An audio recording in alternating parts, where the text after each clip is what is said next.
a swap program where we encourage people to take 6 months and swap with someone in another office. So an analyst or a consultant might go from the US to London. It's just a magical thing because I think it's great for the firm because it really builds that sort of one firm approach, but it also is great for the people because you'll get some guy from Chicago who goes to London and sort of says, wow, this is, the history, this is amazing. And then you'll get some London person who comes to Chicago and says, wow, the skyscrapers and, the L, wow, this is cool. Welcome to Future Fuzz, the digital marketing podcast. All right, welcome into Future Fuzz, the digital marketing podcast. I'm Vince Quinn, and today we're talking about problem solving and people skills. Joining us for this conversation is Stuart Jackson. He is the Vice Chairman of L.E.K. Consulting. Stuart, welcome to Future Fuzz. Delighted to be here, Vince. Delighted to have you. So, just for the people who are not familiar with L.E.K, first, just give us a little background on what L.E.K does, and honestly, a little bit of your background as well, your work there. Well, L.E.K. Consulting, we're a firm that really is all about helping companies with the critical moments and decisions that really drive value for their organization. That really means we're about helping companies grow, build profits, build value. We've been doing that for 41 years. I actually joined 40 years ago, believe it or not, when it was a startup firm of 10 people in a basement office in London. I've had a dream career, really, having various roles. Moved to the US in 1988, start the LA office, then helped start the Chicago office, was head of the Chicago office, head of the medtech practice, head of the US, and then ended up leading the firm for 9 years, ending in 2021, during which time we saw a tripling of revenue and more than tripling of profitability. So it's been a very successful ride. And now I'm vice chairman, which actually means absolutely nothing except that I get to do what I really want to do, which is probe into areas a little bit deeper. And most recently, as I think you know, we put out this book, Predictable Winners, which is all about helping organizations do all the things right in order to be successful at innovation. Yeah, so I want to dig into that a little bit, right? Like just thinking about this idea, because for L.E.K, the cool thing is you do cover so many different industries. I mean, the expertise is wide. The kinds of businesses you help is really wide. And it really just boils down to, like you said, these critical moments. So understanding that a little bit, I mean, I just want to break down sort of what some of those critical moments are that you tend to deal with and really what that process looks like. So how does it start? How are you determining these critical moments? Well, often it starts because because management recognizes it's a critical moment. It could be that the business is not doing as well as they'd hoped. Maybe growth has slowed or profitability has become more difficult. And what do we do about that? Is it something that is it a market problem? Is it something that we're doing wrong? Or is it a competitor problem that the market's there? It's just that competitors are outperforming us. It starts with a diagnosis, similar to a doctor diagnosing a disease. But then it comes to, so what do we do about it? And often it's about figuring out what are the right questions to ask is part of the art. One of my favorite quotes about Einstein, he said, is if I had the toughest problem in the world and I had 1 hour to solve it, I'd spend the first 55 minutes figuring out what the question was. And that's a little bit for a lot of our work, that is figuring out what the question is. That's sometimes the most interesting part. Yeah, which makes a lot of sense because, I mean, part of the problem is people are in it, right? They're in their own problems. They're dealing with it day to day. So it's harder to get that kind of perspective. And one of the typical issues that you see is just that I've seen is that when you start talking to people, they've already prescribed themselves, they've diagnosed themselves. And you almost have to reroute that thinking at times. So occasionally it's like, okay, yes, you have all these different symptoms, but the way that you're reading it and the way that I'm reading it on the outside can be a little different. You know what I mean? Exactly. Yeah. So, I mean, so when it comes to that, then, like, you have to go through this process. So you're starting to look at these businesses, see the kinds of issues that they're telling you. You're playing doctor and figuring it out. And so when you get to this point, then, where you've found the diagnosis, I mean, the range of the things you can do then and have done, obviously, is pretty wide as well, right? I mean, all these different kinds of businesses and strategies. Look, it's so varied. It depends on the problem. But if it's, I'll give you a couple of examples. Sure. So one was a growth problem. It was actually quite a small business, only about 10 million in revenue. They'd split off from a much larger organization. And they said, we've got a nice business calling on hospitals, selling pre-filled doses for operating rooms and pharmacy departments within hospitals. And now we want to know, what else can we sell? So we want essentially a diversification study, help us figure out other products that we can sell with our sales force. Well, we looked at it. We talked to the different customers. We understood what the unmet needs were, and then we told them, you don't need a diversification effort. You just need to hire some salespeople, because the opportunity for what you're already doing is not 10 or 20 million, it's 500 million. And that business went on to grow to actually about 700 million. We helped them with some different pieces. We did add some new product features, but it was the same core concept.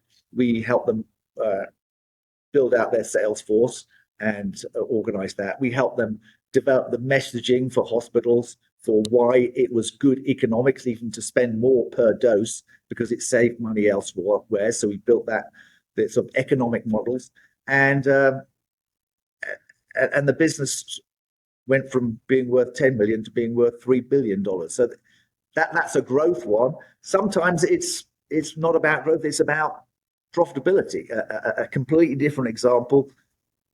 It's going back a little while, but Samsonite suitcases, one of the leaders in luggage, but they were struggling with profitability, and they had historically organized as regional organizations, with the US being one business line, Europe being another business line, Asia being another.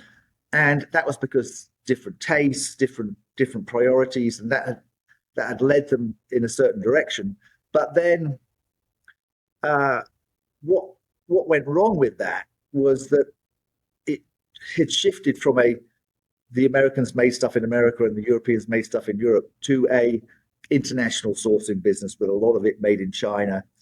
And they weren't taking advantage of their global economies of scale. They were acting as 4 subscale businesses rather than one global large-scale businesses. In fact, sometimes the same factory in China was making suitcases for Samsonite Europe, and then also making slightly different suitcases for Samsonite US, and it just wasn't. They weren't taking advantage. So it was essentially about reorganizing to take full advantage of the scale benefits that they had waiting for them. Yeah. So, like I said, totally different problems, and to be in the middle of, I mean, just on a personal level, I'm jealous, like, of that sense of it's such a fun thing to solve such a wide variety of problems, right? Like, and smile goes on your face as I say that. I mean, what's that been like, just to be in the middle of it and see all these different businesses and how they operate? Like, what's that been like on a personal level? Well, it's I happen to love it because some people might like doing Sudoku or crossword puzzles. I like figuring out business problems, and so that is, to me, it's interesting. And what's fun about the work we do is, at the start of the project, most of the time we don't know what the answer is, which is different than 90% of consulting, where if you're putting in a new SAP system, you want to put it in the same way as you did 97 other times, right? So they sort of know what they're doing, whereas with us, we don't know what the answer is. So that's fun. Having said that, it is hard work, because you can be. It's often a bit of a sprint. They always want the answer quickly. You've maybe got 4 or 5 or 6 weeks to figure out the answer to this critical question, and then you've just got up to speed. You've figured it out. You feel good because you understand that business and what the dynamics are and how it all works. And then that was Friday, and then Monday you start on a completely new one, and and you've got to figure it out again. So that is part of the challenge. But if you're up for it, it can be a lot of fun. Future Fuzz is sponsored by SalesSource, B2B pipeline management and sales growth for your business.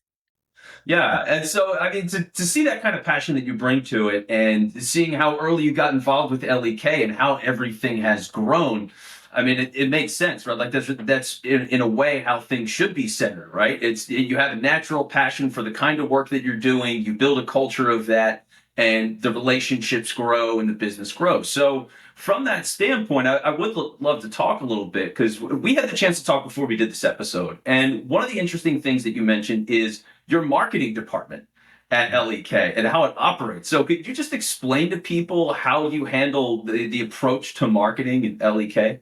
Professional services is interesting because the manufacturing operation is also the sales operation. Yeah, the people that do the work are generally the same people that need to sell the work, and that's important for the clients, because they don't want a salesperson and a different person actually doing it. They want to know that when you explain how you can solve the problem, you're going to be there to actually do the solving.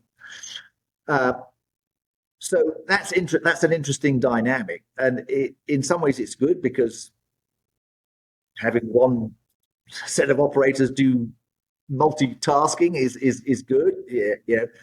But it can be challenging, because as professionals and consultants, we tend to get very engaged and focused on the tasks that we're working on, and so you get really involved with a couple of clients on some critical issues, and then it's easy to forget to sort of talk to everybody else, and then when those projects finish up, now what are we going to do? Right? So you can have this boom and bust cycle in professional services, which is obviously not good for the business. And so what we did was we actually hired a guy called Leon Shaw about 30 years ago, and he was quite revolutionary, because he just brought some very fundamental selling skills to our organization that says, hey, you've got to get out and see a lot of people and remind them that you're here, and it's great that you did some wonderful work for them 18 months ago, but if you don't go and see them again, they'll have seen 6 other people, and they might not call you the next time they need something. So you've got to stay in touch, and so you have to get out there. And we were a bit shocked at first. We don't want to be door-to-door salespeople knocking on and doors and seeing if people want to buy a new set of brushes or something. But when you actually start doing it, you realize it's not really that at all. Mostly it's just about staying in touch, and people want to hear from you. That they want to hear what else is going on. That just because they're not working with you right now doesn't necessarily mean they're not interested in what L.E.K. is doing, what other clients might be doing. And they can also talk about other things that might be going on in their organization. So one of the breakthroughs for us was having a dedicated team that helped track who we were seeing, and made a point of filling our calendars, let's say, to make sure we were getting out and seeing people, as well as doing great work for the current projects. Yeah, which I love that, because like you said, it is easy to forget about these things, of all these different events that you could go to where you are reconnecting with people or connecting with people, making the note to, for example, just like even for modern days now, it's like log on to LinkedIn and just like a post from somebody that you spoke to 6 months ago. Like the value of those things is real. And it is so interesting to see how those kinds of things can lead to a conversation and business. I mean, really as simple as a like can give somebody that idea of like, oh, I've been meaning to talk to that person, and they just gave me that like, which is this opportunity to go and reach out to them with a direct message, and then you're on a call, and then what do you know, you've re-signed them as a client, or you've just brought in new business. Like it's amazing. I don't know how much. I mean, I still personally am a bit of a believer in getting out in FaceTime, as in face-to-face time. Yeah. So I still think that is very important, particularly in a world where people can get jaded with just the digital communication. So you need, clearly the answer is yes, and Yes. you need. Yeah, no, that is what it's all about. But yeah, because those in-person things really give you that extended time, and just the quality of the conversation is better, right? You get to read each other, your body language. It's just there's a more dynamic and real element to it, so it becomes incredibly important. And that's why, yeah, like to go out and have those appointments, to travel, to set up. Google Meet is okay. It's a nice middle ground, but yeah, like you want that time because people become invested in you, the person, and it makes them easier. It just makes it easier to work with you because they just like dealing with you. You know what I mean? Like the simplicity of I enjoy working with this person, regardless of whether they're brilliant or not, can go in your favor a lot of times. Absolutely, yeah. One of my favorite stories. I was talking. We were working with a client in Texas, and they said, "Well, we like you, but you're a bit stiff." So they said, "We're going to take you hunting. Oh, we're going to take you whitetail hunting." No, they took us out to some remote place, and yeah, look, it's very special when you make the effort to do those kinds of things, go into their world, if you like. Very special. Yeah. So, okay. And in that case, yeah, you get to learn those personal quirks that people have, and it builds the strength of everything, and leads to all that recurring business. But so from the execution standpoint, though, so just to understand this a little bit more. So your marketing team is helping people by basically just booking the appointments for them and saying like, hey, go get together with this person, grab coffee, get on a golf course, whatever. We do less of the golfing because we're a lot of us are too quite sort of busy people, and golf is too slow for us. But Yeah. Okay. Fair. Yeah, certainly just getting out and seeing people. Absolutely, yeah. Okay, and I agree with you on golf completely. Yeah, I don't want to spend the time on it. Get me on a mini golf course. All right, give me 45 minutes of mini golf. I'll have the time of my life. It'll be great. But yeah, I don't need the regular golf. So, okay, so then looking at that and seeing how that all evolves for you is so much fun. I mean, what's because I would figure it's not just that you're getting obviously those direct relationships, but the referrals from those relationships as well, right? Absolutely, yeah. The referrals are absolutely key because, and again, this is a feature of our work. It is intermittent. You don't have those sort of critical questions continuously.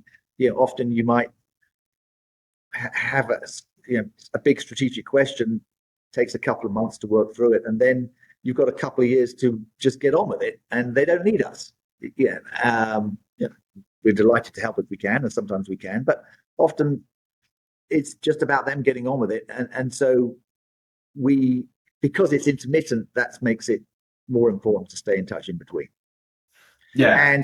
And maybe they don't have a problem, but some other part of their organization does, or they know someone somewhere else who. So that you love to see all of that, and I guess just out of curiosity, I mean, how does that work? What does that look like internally, in the sense of you have all these different offices all across the country and across the globe? What does it look like to have that kind of interconnectivity and sort of ability to work together? Well, we all started as a small partnership, and it became a bigger partnership. And I can honestly say I think we all trust each other. And the key is that if I'm in the US and I have a US client that's got an operation in China and they need some work done in China, it makes total sense for our China office to do it. But I have to trust that they're going to do a good job and be willing to, if you like, let go so that they can get on with it. If I try to manage it myself or have one of my people supervise it, it's going to get in the way. It's going to add a lot of cost, and it's not going to be efficient. So you really do need to trust each other, and I think we're pretty good at that. And a lot of people have gone through the same training. A lot of people we do try to mix people up across offices. We have a swap program where we encourage people to take 6 months and swap with someone in another office. So, an analyst or a consultant might just go from the US to London, and it's one of our. It's just a magical thing because I think it's great for the firm because it really builds that sort of one firm approach. but it also is great for the people, because you'll get some guy from Chicago who goes to London and sort of says, "Wow, this is the history, and this is amazing," and then you'll get some London person who comes to Chicago and says, "Wow, the skyscrapers and the L, wow, this is cool." So I think that swap program can be very special. I mean, it makes a lot of sense just for the sense of almost institutional knowledge within the business, right? To be able to take things and transport it. Hey, we work more in this industry over here, or this country operates a certain way, and be able to take that back and apply it maybe to a totally different industry. Well, when you go back, I mean, it's just the opportunity of education within that seems tremendous. It is. Yeah. Love it. So, okay, well, Stuart, for the people who want to learn more then about L.E.K, the work you do, potentially working with you, where's the best way to go check out L.E.K? Well, there's L.E.K.com is the website. So that's the first stop, and lots of case studies and materials there, and a lot of links and videos about who we are and what we do. So that I think that's the best place to start. Well, there you go. So go check out the website. And Stuart, thanks for your time. Really appreciate you joining the show. Thank you, Vince, and good luck for the rest of the day. Thanks for tuning in and making the choice to listen to this podcast. If you liked what you've heard today, please don't forget to subscribe.